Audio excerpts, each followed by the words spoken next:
All right. Good evening, everybody, and welcome back to another session of our study on the book of Galatians, in which we're not in the book of Galatians. What? I know. It's kind of crazy. So we have been looking.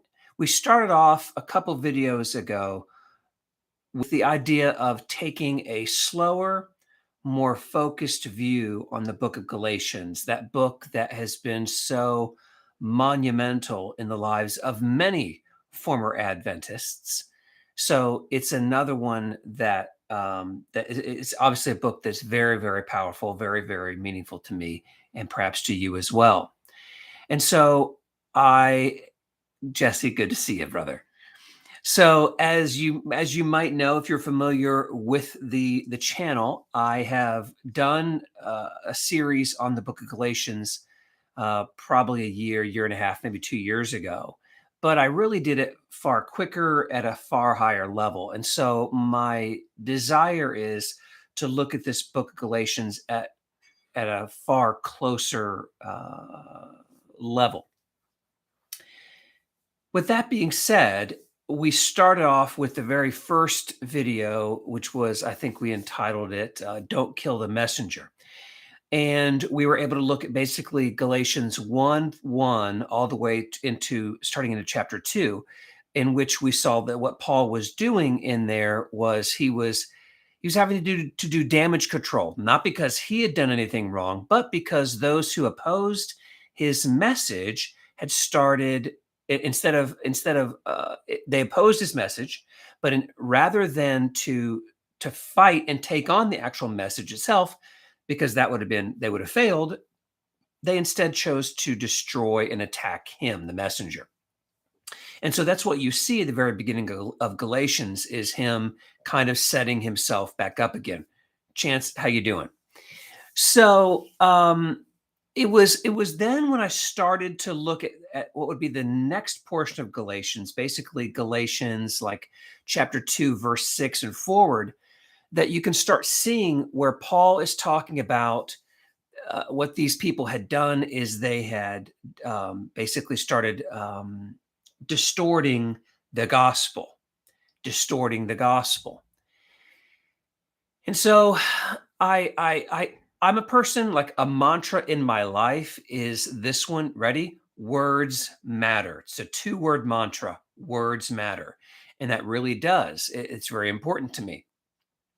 And so as I continued to start reading in Galatians, I kept seeing this idea of the law and circumcision, all that kind of stuff being brought up. And I thought, wow, before I can dig into that, I need to make sure we're on a level playing field, that we're all using the same terminology. And so I decided to kind of shift gears a little bit and start looking a little bit closer at law. And so in episode or session 2 of this series was where we started looking at, like, well, who was the law given to? And I made this crazy statement that the law was actually given to everybody. And what I meant by that, as you've probably watched that video, is that God gave everyone what C.S. Lewis referred to as like the natural law. This idea that God put into everybody this idea of right or wrong and morality. And Paul writes about this in Romans, and C.S. Lewis read about that in Mere Christianity. And so that's the first kind of aspect of the law that I want to talk about, and that was, who was the law given to? There you go. But this time, what I'm going to talk about is the various laws that we find. The various laws that we find. And before I get into this, as I often do, I preface everything by saying, this is what the Adventist will say. Okay. And the Adventist will say that, and you can talk to him. Ellen White probably said the same thing somewhere in all of her writings, that the Sabbath was being kept in Genesis, that it was being followed by Adam and everybody else after, that the law was given there. And what all I can say is we can only go by what is explicitly stated in the text, or hear me now, or heavily implied. Heavily implied. And what I want to do is over this next, I don't know how long this video is going to last today, maybe 30 minutes, is I'm going to talk to you about laws and commands that were given to Adam, Noah, Abraham, and the children of Israel. Now, I'm going to be covering like these are big ones, okay? There may be others in the Old Testament that you're able to find. Well, he gave this guy a command or he gave this person a command. Fine. But these were the big ones leading up to the law being given in Exodus to the children of Israel. So I want to talk about that. Yeah. And I want to see, as we look at it, I want us to see if there's any similarities. Does anything stand out? Do I find anything interesting in there? That's what we're going to do. So, as I said, in the Old Testament, we find laws being given to to Adam, to Noah, to Abraham, and then finally the children of Israel. So let's start off. Let's start off here in Genesis chapter 1. Again, I'm reading from the English Standard Version. And I'm going to start off with one that some people believe was a command. I am not of the opinion that what I'm about to read to you is a command of God. It is more of a blessing. It is more guidance. It is more instruction, but not quote unquote law, not a command. And I think that there's a reason I could make that argument. And it starts off here in Genesis chapter 1, starting in verse 28. It says, "And God blessed them, and God said to them, Be fruitful and multiply, and fill the earth, and subdue it, and have dominion over the fish of the sea, and over the birds of the heavens, and over every living thing that moves in the earth." That right there. I have a good friend of mine who we were having a conversation one day, and he's like, "I think that is a command." And I'm like, I can't, I don't think I can go that far. Because if that's a command, then what that means is when women were born barren, or when women were barren, that they were like somehow committing a sin because they couldn't do that. I don't, so I hesitate there. I see that as more of a blessing or instruction or permission even. So be fruitful, multiply. But I have a hard time thinking that that would be a command. He moved on, and God said, "Behold, I have given you every." Now this will come in. This will be important later in this video. And he says in verse 29, "And God said, Behold, I have given you every plant yielding seed that is on the face of all the earth, and every tree with seed in its fruit. You shall have them for food." So he's giving them vegetables and trees, fruit and vegetables. This is what he's giving them as food. And to every beast of the earth, and to every bird of the heavens, and to everything that creeps on the earth, everything that has the breath of life, I have given every green plant for food. And it was so. So it's really a very nice, a very pretty view that you have here of God creating the world, and life is able to go on because, as you and I know, if I go out in my garden and I pick a tomato, or if I take an apple off of a tree, the tree doesn't die, the tomato plant doesn't die, so there is no death. And the same is true for the animals. Crazy as it might seem, even the animals were all going to be herbivores. So that's the world we're seeing. Again, none of this do I see as law until we get to Genesis chapter 2. And starting off at around verse 15, this is what we read. And the Lord took the man and put him in the Garden of Eden to work it and keep it. And the Lord God commanded the man, saying, now this is where I would say to my friend, earlier you said that God said to them, be fruitful, multiply.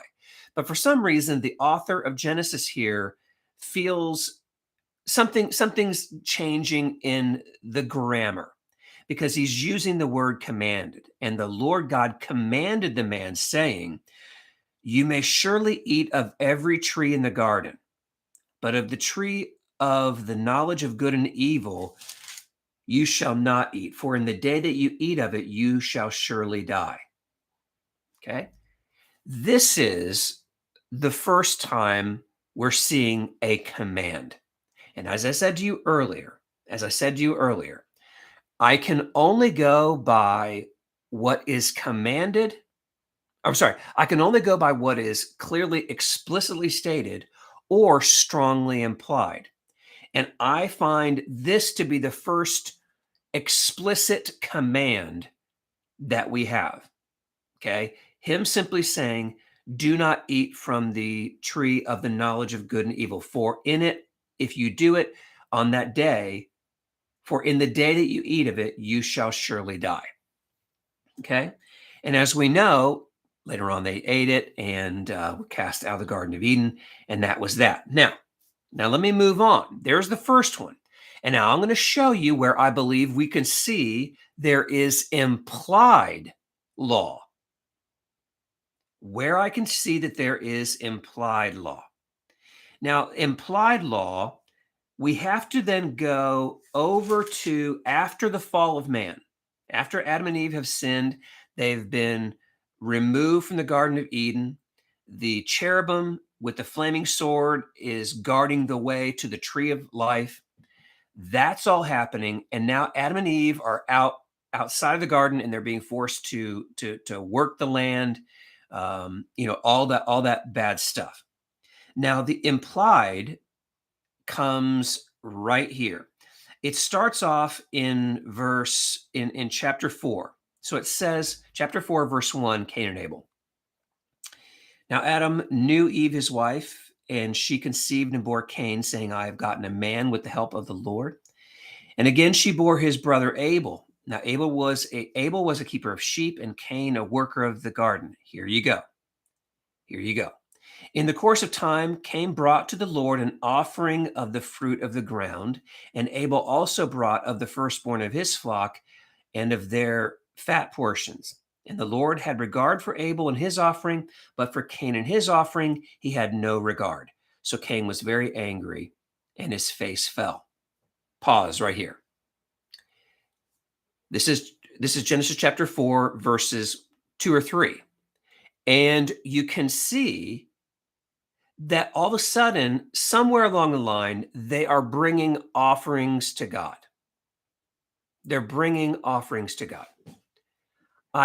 Now, it's dangerous to make arguments from silence.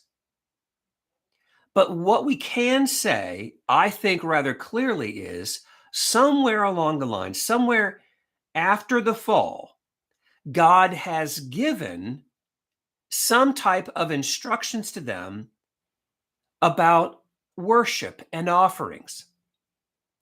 Now, the most I would feel we could do, the most I feel that we could do safely and not get into danger, is to say most likely the laws that God gave them were about what type of offerings to bring. Now, it's at this point that the Adventist will imply too much. It's here that the Adventist will, in my opinion, imply too much. And what they do is they imply that the reason Cain's offering was not accepted was because he brought the wrong offering. But that implies that the Adventist knows precisely what God had commanded them to bring. We cannot make that argument. We cannot make the argument that Cain And this is what, and you're like, well, how do you know that? I know that because I was taught it. I know that because I taught it. As an ordained elder, I would teach this. This is one of the things we would use. This is one of the things that we would use when I was an Adventist to teach between good, true, and false worship. I'll say this again. This is one of the things because we would contrast this with Saturday Sabbath keeping and Sunday keeping. And we would say, well, they're both worshiping, but they're not worshiping in the prescribed way. But I had to ask the Adventist here, tell me where it's saying Cain was disobeying. Where was Cain disobeying the prescribed? We don't know. And this is where it is a very dangerous position to come in and teach that. So I can only go with what is here. And what I believe the story, what I believe the text leads me to believe is that sin was already crouching at Cain's door. Why do I say that? Because this is what God says. I left it off where it says, and his face fell. The Lord said to Cain, why are you angry and why has your face fallen? If you do well, will you not be accepted? And if you do not do well, sin is crouching at the door. Its desire to have you, but you must rule over it. I believe that what's already happening is there's already between Cain and Abel, there is already in Cain's heart this pulling away from God. Now, I can't begin to understand or know what Cain was dealing with this day.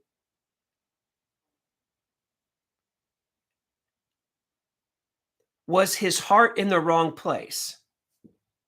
Was he begrudgingly, listen to me, was he begrudgingly bringing before God these things that were incorrect? I cannot know, therefore I will not and cannot presume to know exactly what was in his heart. But again, I can only go with what is explicitly or implicitly. What does the implication seem to tell me? And what I'm reading, what I'm hearing is that the reason Abel's offering was accepted, it was because it was done in the right frame of mind, the right mind of worship, and Cain was not there. And the fact that Abel's sacrifice was accepted, Cain's was not, and in his anger, he rises up to kill his brother, only further solidifies this idea that clearly something between Cain and God was already broken. Okay? When Adam and Eve fell, from that moment on, yes, that was at a heart level, exactly. From that moment on, we have original sin. And from this moment forward, we're dealing with. Sometimes I get distracted by the chat. I'm not telling you not to comment. Please comment. But if I read it, sometimes I get thrown off. Let me think of what I really I'm trying to say here. I can't think of it. So it's already escaped me. So we'll continue. So this is what I believe. It implies that there was some guidance, at least give it. Hear me now. Hear me now. Because there is no explicit guidance, we can only assume that God had said, or that there was guidance given about offerings. Now, I think it stands to reason. I think it stands to reason that God had said, "You need to bring me like the best of your stuff." Because you and I both know, if we go and read the rest of the Bible, especially when we get into the laws given to the children of Israel, we see that there were food offerings there were also animal sacrifices. So there's a combination of both.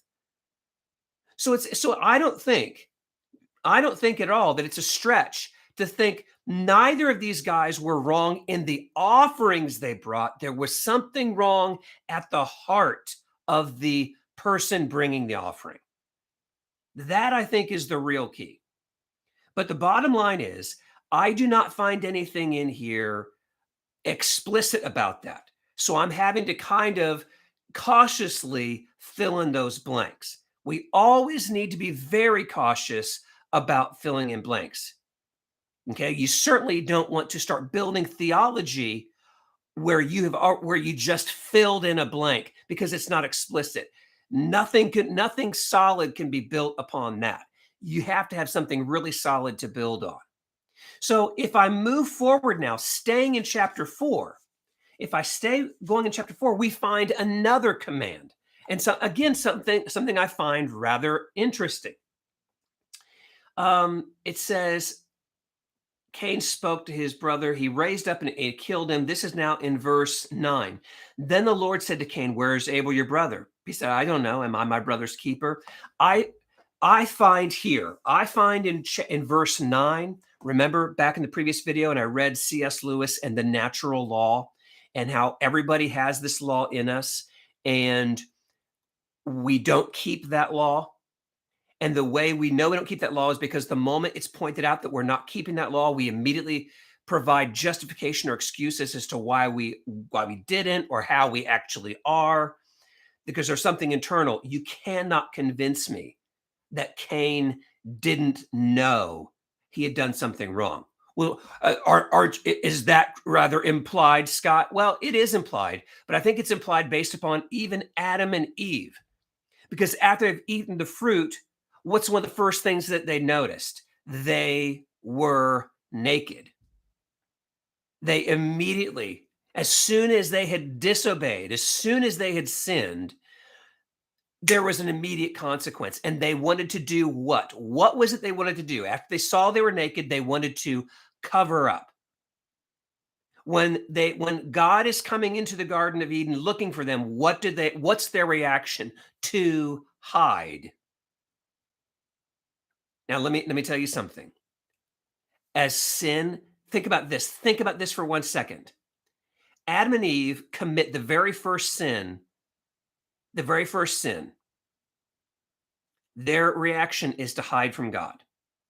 Listen to this. When God comes to Cain, "Where's your brother?" "I do not know." "Am I my brother's keeper?"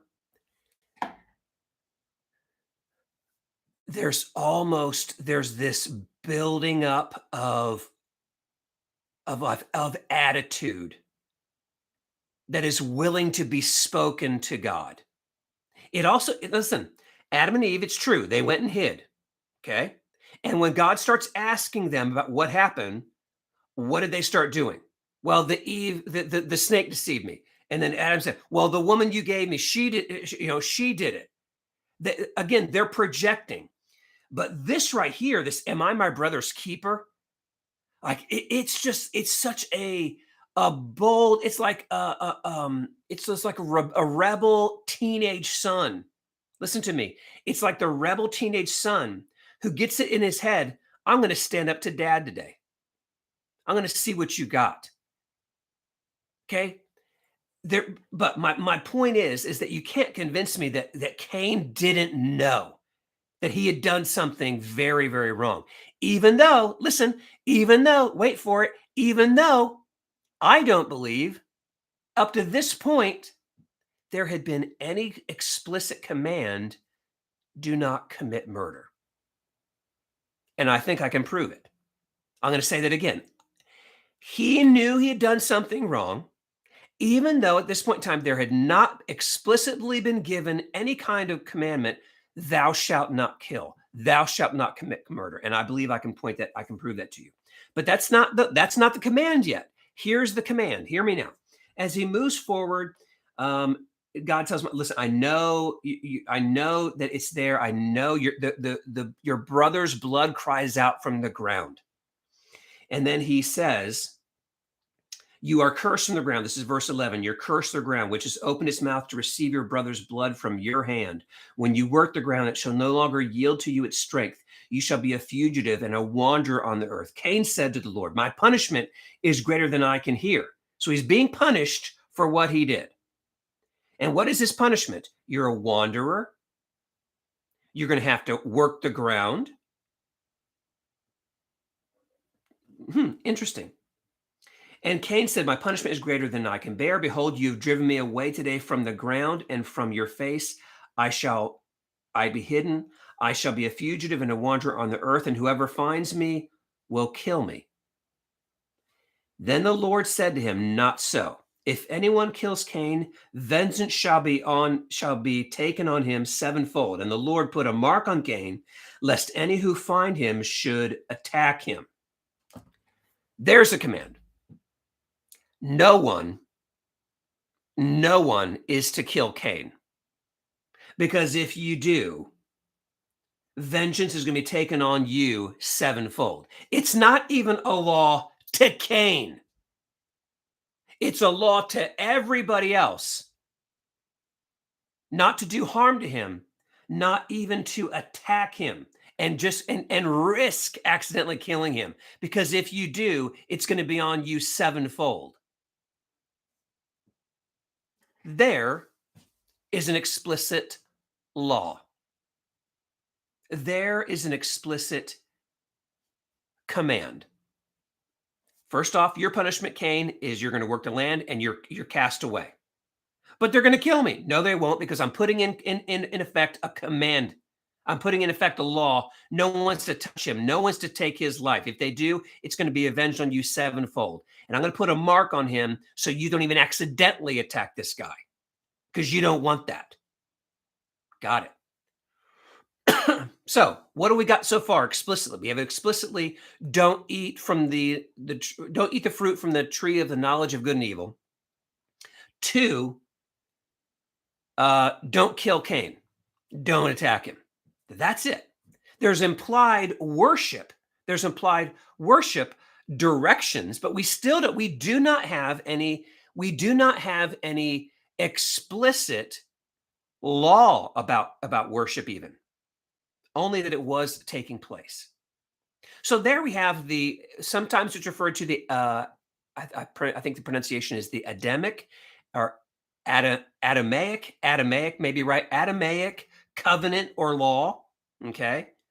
We could get into that more deeply, but I'm just trying to show you the law portion. We're now going to move over to Noah. So we towards the end of Genesis there, or Genesis chapter 5, we go into the descendants, and it takes us right up to Noah, and Noah goes through the whole flood. Again, no laws, no explicit laws are provided for us from Adam all the way through the genealogy into Noah. Is not there. If it is there and you see it, let me know. I don't see it. All I know is that God looks down upon creation and says, I'm sorry I did this. And I'm going to wipe him off the face of the earth. But Noah found favor in God's eyes. Okay? Now, there is here in chapter 6, starting in verse 22, it says, Noah did this, and he did all the Lord commanded him. Well, what's that? God commanded him to build the ark. So there we have another one. God commanded him to build the ark. He built the ark. He built the ark exactly as he said. God told him to bring in all these 2 and 2, and he did that. But the only law we have, because we now have the flood comes, everybody dies except for Noah and his family. The flood lasts so very, very long. It starts to recede. And it starts here in Genesis chapter 9. Genesis chapter 9, when they are leaving it, and God makes another covenant with Noah. And starting in Genesis 9, verse 3, I find this to be very interesting. Let's start, in verse 1. And God blessed Noah and his sons and said to them, be fruitful and multiply and fill the earth. That sounds so familiar. That sounds so familiar. It's like I heard that just moments ago. that he begins by telling Noah and his sons, be fruitful and multiply and fill the earth. And now he says something different. Listen to me. He says, the fear of you and the dread of you shall be upon every beast of the earth and upon every bird of the heavens, upon everything that creeps in the ground and all the fish of the sea.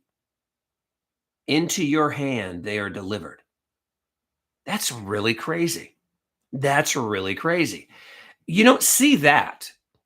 You don't see that in Genesis. In fact, in Genesis, you see God bringing every animal to Adam and him naming them. Okay? So it's a real difference now between Genesis when everything is created and Noah now when the earth has been destroyed by a flood, it's being rebuilt. And now God's saying, I want you to be fruitful and multiply, but just know something, the animals that are around here, you remember how it was before the flood, how they would come to you? Now on, they are terrified of you. They're going to run from you. They will dread you. And now, and then when you read a little more, it kind of makes sense. Every moving thing that lives shall be food for you. What? But every moving thing that lives shall be food for you. Now, contrast that back here in Genesis chapter 2. Genesis chapter 2, what was that? Verse 15 through 17. When he said, and the Lord commanded the man, saying, you may surely eat of every tree of the garden. Oh, no, it was before that.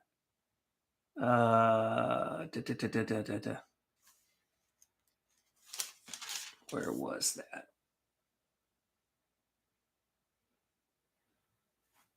Come on, guys. Where is that? Where he was saying about all the trees. Doggone it. Why'd you guys let me do this?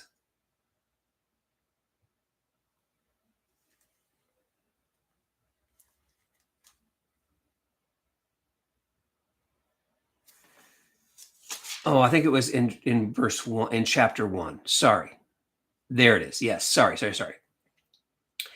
So contrast this now with what he just told Noah.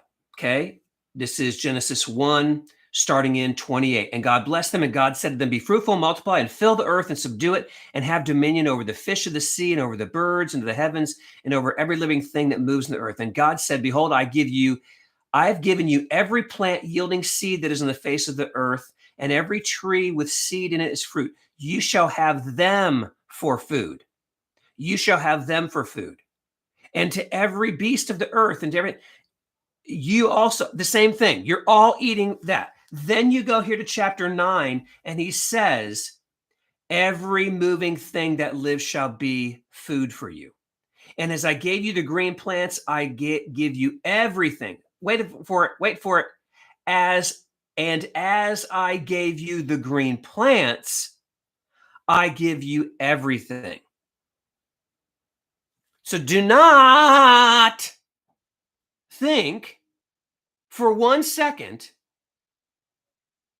that this is where he's saying, well, it was just the clean and unclean. Well, he allowed them to have meat now, but it was just the clean and unclean. Again, you are reading heavily into the text. It's simply not there. Yes, but earlier he told them to bring 7 of this and 2 of this because these are clean and unclean. Clean and unclean. Again, if we're going to make if we're going to make any types of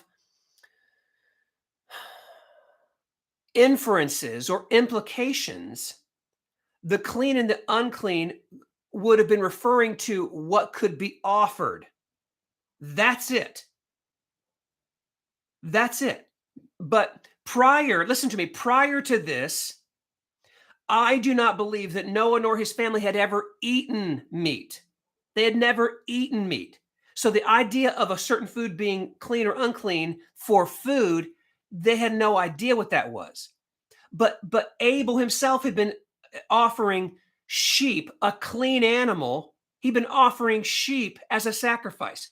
So it's my belief that somewhere along the line, either, listen to me, it was my belief that at some point in time, either God had explicitly explained to them what the clean and unclean were, or perhaps, and again, I'm not building a theology on this. I'm just saying, perhaps when they start seeing seven of the sheep coming forward and seven of the cows coming forward, but only two of the pigs, that's the indication of what is clean or unclean. I don't know. And it's not something I need to come and answer with. But the bottom line is I have nothing here that would teach me um that the clean and unclean, they knew it was for diet. No, especially when it says here everything. The word is everything. Now, he does give a restriction about eating of of an animal, and that is, you shall not eat flesh with its life, that is its blood. And now, okay, so there's command number 1. Command number 1 isn't eat everything. The first objective is, listen, you want to know what you can eat? You can now eat everything. You can eat all the plants. You can eat the animals, any animal that you want to eat. That's fine. But this is a prohibition right here when he says, you shall not eat flesh with its life. That is, you cannot eat it with the blood in it. That is a command. So I think we're up to 3 now. Don't eat fruit from the tree of knowledge of good and evil. 2, don't touch Cain. And 3, the third that I'm now seeing explicitly is not to eat meat that has blood in it. And now, and now here comes number 4. And for your lifeblood, I will require a reckoning. From every beast, I will require it, and from man, from his fellow man, I will require a reckoning for the life of a man. Whoever sheds the blood of man, by man shall his blood be shed. For God made man in his own image. You asked earlier, or I said earlier, that I believe that Cain had not committed a sin, an explicit sin.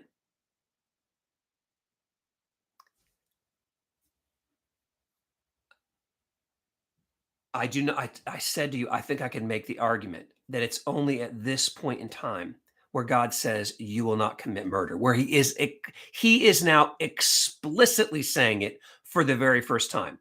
If not that, listen to me. Well, I don't know. Fine. Let's just say earlier on he had said, do not kill anybody. Fine. This is the first time where he's explicitly giving you the consequence. Up to this point in time, there's only been one murder we know of, and that was Cain killing Abel. What was his consequence? Get out. Get out. You're banished. From this moment on, if you murder somebody, your own blood, you're going night night. Your day is done.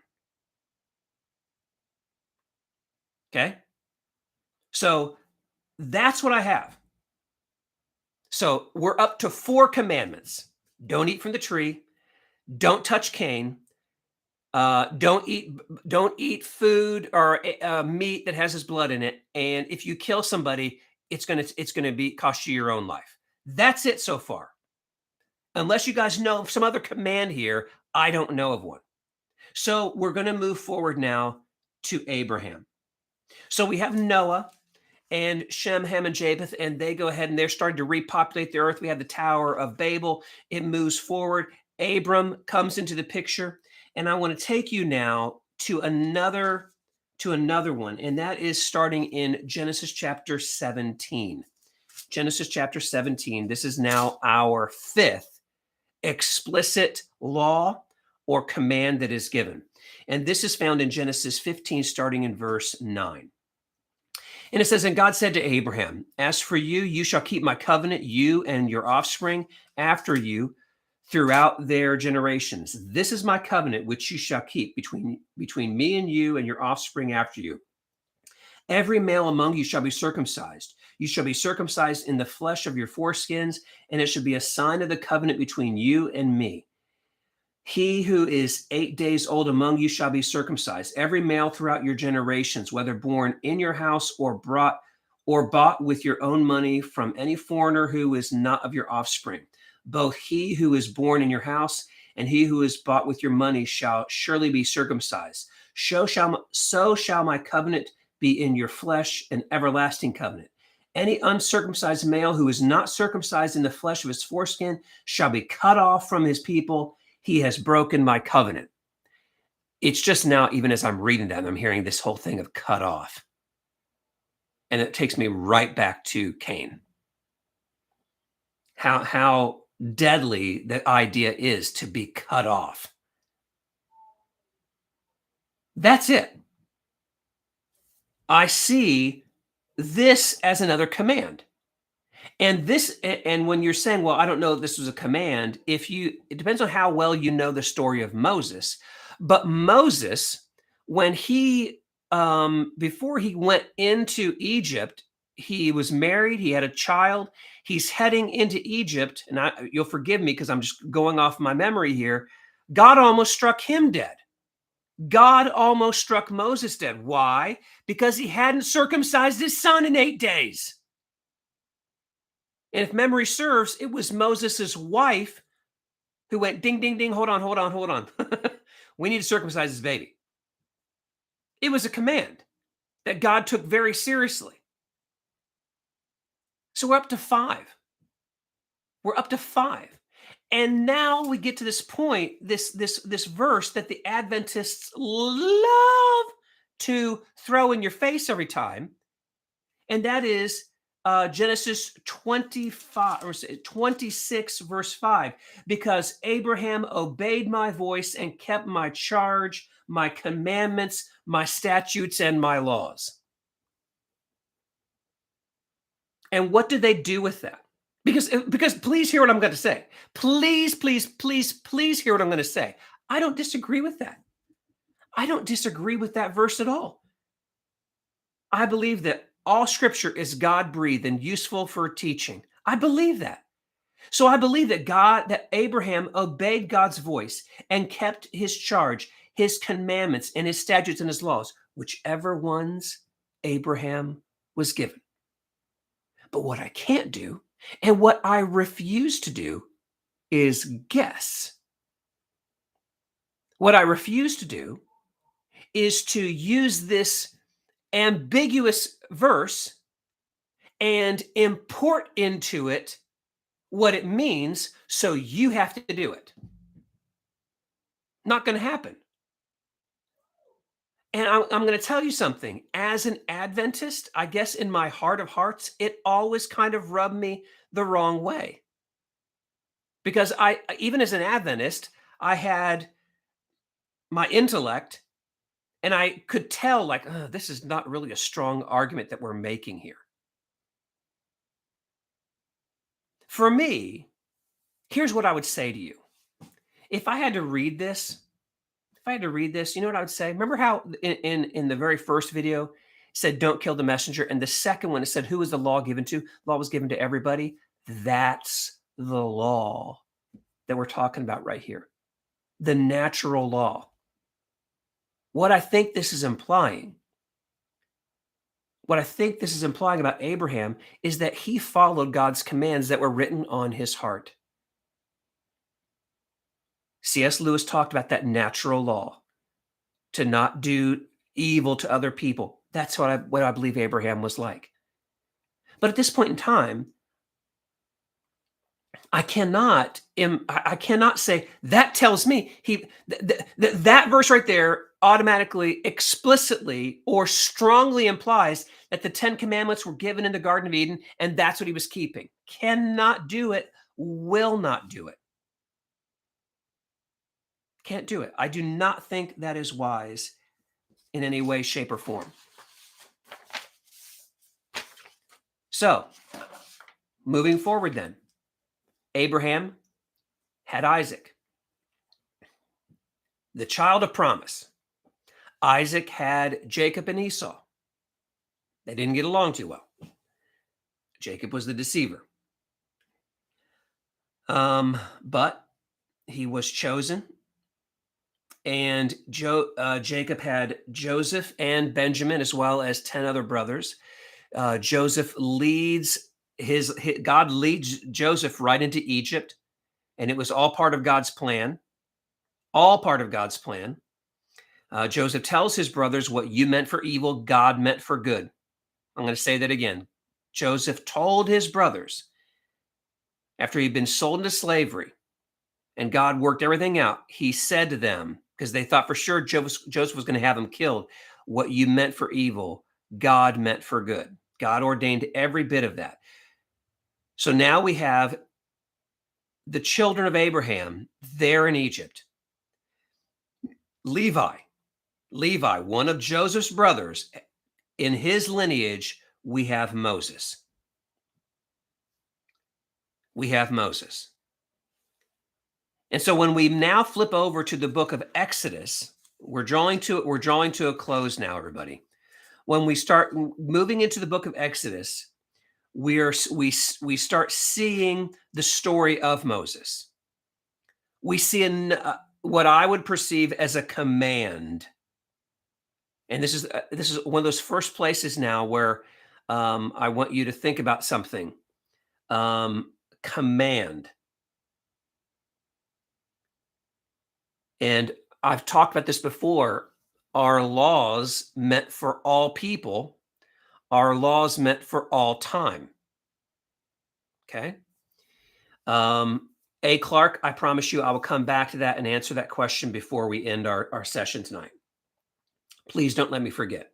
Jesse, keep me honest there if you're still here. I believe that there is a command in Exodus 3, starting at around verse 5. He said, well, let's read back. Moses saw this bush. He looked, the bush was burning, yet it was not consumed. And Moses said, I will turn aside to see this great sight, why the bush is not burned. When the Lord saw, he turned aside to see it. God called out to him and said, Moses, Moses. And he said, here I am. Then he said, do not come near. Take your sandals off your feet, for the place on which you are standing is holy ground. That was a command. It may have been, maybe you may want to label it as a warning, but he did it. And he was not struck down. Now, here's the point. This is the point I've made. You may have heard me make it on here before. Do you think that land right there, where that burning bush is it still burning today? I don't think so. If it was, the Catholic Church would have a church around it. Believe that. That church, that bush is not burning today. And I bet you in the millennia since that time, there have been 1,000,000,001 goats, cattle, coyote, whatever, that have walked right over that piece of ground and were not struck dead. It is absolutely possible that something be holy for a period and then no longer holy. Absolutely possible. Okay? So we have here in Exodus the story of Moses, his background, him being called by God to go back into Egypt. And we get here to verse 16. Sorry, to chapter 16. Chapter 16, which I have made this point many times. In the past, I may have quoted the wrong chapter, but it's all good. It's in chapter 16, before the giving of the law in Exodus 20. It's in Exodus chapter 16 where we see the introduction of manna. The introduction of manna. And it's here that God begins by telling them, this is in Exodus 16, starting in verse 22. On the sixth day, they gathered twice as much bread, 2 omers each. An omer was a measurement, 2 omers each. And when all the leaders of the congregation came and told Moses, he said to them, this is what the Lord has commanded. Here we have a command to the children of Israel. Here we have a command. Tomorrow is a day of solemn rest, a holy Sabbath to the Lord. Bake what you will bake and boil what you will boil, and all that is left lay aside. It will be kept until the morning. That right there, Exodus 16, verse 23, is the first time the word Sabbath appears in the Holy Bible. Not in Genesis. Certainly not in Genesis 1, 2, or 3. It is not until Exodus 16 that the Sabbath is ever mentioned in the Bible.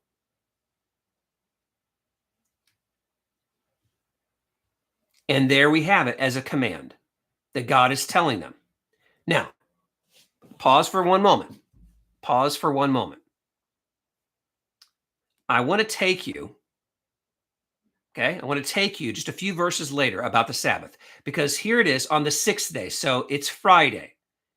On the sixth day, they gathered twice as much because that's what was commanded. Now go down to verse 27. Listen to what it says. On the seventh day, some of the people went out to gather, but they found none. So it hasn't been a full day. It hasn't been a full day. And they're already disobeying the command. I find that interesting.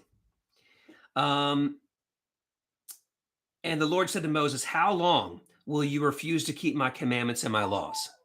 See, the Lord has given you the Sabbath. Therefore, on the sixth day, he gives you bread for 2 days. Remain each of you in his place. Woo! Let no one go out of his place in the seventh day. Wait a second. That's a command, right? That's a command. What does the Adventist say about that? When he's saying, remain each of you in his place. If you head down to your local Adventist church, and whether you're Adventist or Seventh-day Baptist or whatever, if you're going out and you're leaving your home on the Sabbath, isn't that breaking this command? Oh, or was this one just for the Israelites? The first one was for everybody, but this one's just for the Israelites. Come on. And so it says, he told him not to do it, and he said, so the people rested on the seventh day. We move forward to chapter 20 of Exodus. You know what comes next. The law. Part of it, God speaks to the entire group, to the entire mass of Israelites. The vast majority, he speaks to Moses one-on-one. So this session is to tackle one thing, and that is, what is law? Who is law given to? Just because we see the word commandment, we cannot immediately go, that's the 10 Commandments. Cannot do that. That is not good hermeneutics, studying of the Bible. That's just not good theology. We cannot do that. Context is everything. We have to look into those things. A friend of mine, he was an Adventist pastor. I don't know if he's still an Adventist pastor or not, but this is one of those analogies that is very, very good. He would tell this analogy of and he was a farmer, man. He worked out in the fields, and he's like, if I'm putting up fence posts down this long stretch here, and I look and I see, oh, doggone it, 30 posts down, there's one that's 5 feet out of order. He said, if you had 100 fence posts and one of them is 5 feet out, do you move the 99? No. The preponderance of the evidence will tell you that it's really the one that's out of line. The 99 aren't out. It's the one stupid one that's out. And I've thought about that many, many times over the years. And so for me, this is kind of what guides me, the preponderance of the evidence. Somebody On Facebook, um, I'm on various Facebook pages there for former Adventists and things like that, and people will ask questions about, what's it like when you leave? Did you ever have doubts? And so I try to go ahead and answer as much as I can in those forums. Some of you might even be in those same forums. I don't know, but I will when I talk to them, that's one thing I say sometimes that, and I'm being totally true here with you. I'm being totally honest with you here. There were times when I left Adventism that you'd have these moments where you'd see, hear me now, you'd see this verse, and you're like, oh man, that seems to be saying, and all of a sudden you sit back and you start like really second guessing everything. And the moment that would happen, I would look at the fence posts and I'd be like, man, there are so many verses that I see that are so crystal clear, whether it be about the Sabbath or state of the dead or diet or whatever the case might be. There's so many verses that are just so clearly, and this one seems out. I'm not going to just discount the 99. No, no, no, no. I have to better understand the one. And so that's where I had to go and look at different commentaries. I want to listen to different theologians. How do they answer that? And every single time when I've done that, all of a sudden, certain context or certain words will all of a sudden pull that bad boy right back into line. Happens every single time. All right. So A. Clark had asked a question. Sorry, just tuning in. If you can, explain later what was the wickedness in Genesis 6:5 from which man was destroyed. What I would easily say to that, to anybody else, because people are going to say wickedness is, or all sin is lawlessness, and the law is the Ten Commandments. I've just heard these arguments for so long. Just like, hear me now. Let's move forward. Let's move to around 200 after creation. It's 200 years after creation. And we're talking to Adam. And we ask Adam, when you took that fruit, was that wicked? How do you think he would describe that? I think he would describe that as wickedness. Now, it's really easy for us to go, well, what Cain did, that was clearly wicked. I dare say Adam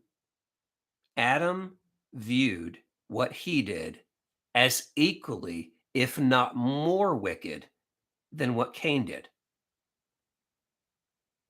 So what I would say is, rather than what the Adventist is going to say is that wickedness in Genesis 6:5 is proof somehow that they knew the Ten Commandments and they weren't keeping them. No, as I stated in the second video, that the law is on everybody's heart and no one keeps it, and they try to find ways to justify themselves.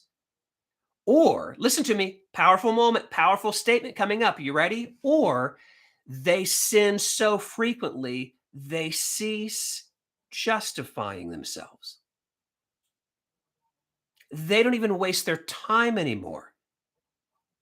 The Bible talks about at the end times, there are people who do evil and approve of those.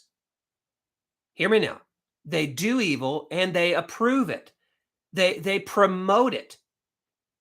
Are you telling me that listen, think about the world we live in today. Do you see people sinning? Yes, you do. Do you see them justifying or excusing it? Or is there a certain level of, this is who I am? This is the freedom I have. Don't judge me.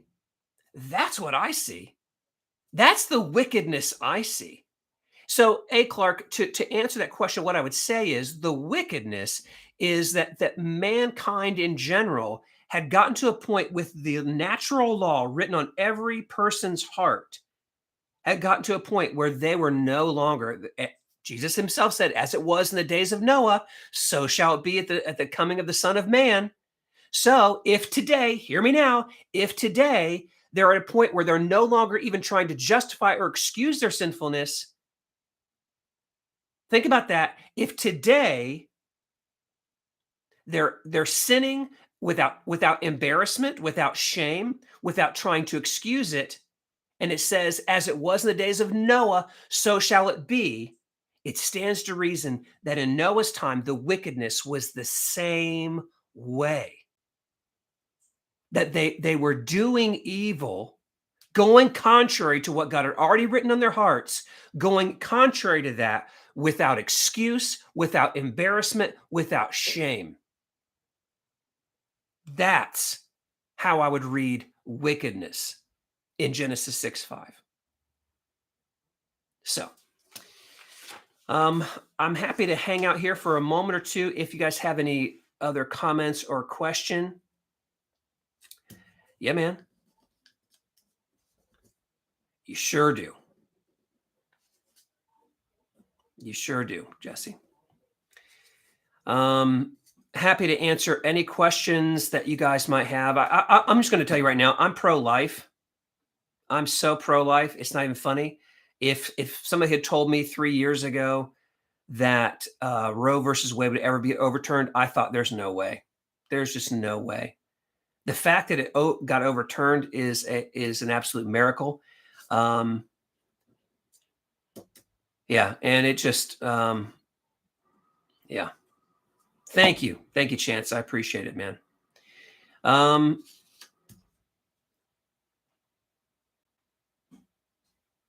Yeah. All right. Well, listen up, everybody. Thanks for tuning in, especially so late on a Monday night, depending on where you are. Appreciate your time. If you're not already following me on here, I'd recommend you please follow me. Give the video a like. And I'll be up here, and I don't know if I'll be again this week, but next week we'll pick up the next question I think I want to tackle. Again, we're going to get back to Galatians. You have my word. But as far as the law is concerned, there's still other questions I think that we need to probably tackle. I think we need to really look at what is the purpose of the law. What is the actual purpose of the law before we go on? We have to think about the nature of the law. Yeah, there's a couple of things I want us to talk about, and then once I feel really good with that information, then we're going to go right back into Galatians chapter 2 as Paul continues to start writing, because I think once we're armed with this information, it'll make Galatians a lot more powerful, a lot more easy to understand, a lot more clear. That's my feeling. So hope you guys have a great rest of your week. Be safe. God bless you guys, and we will see you next time. Take care.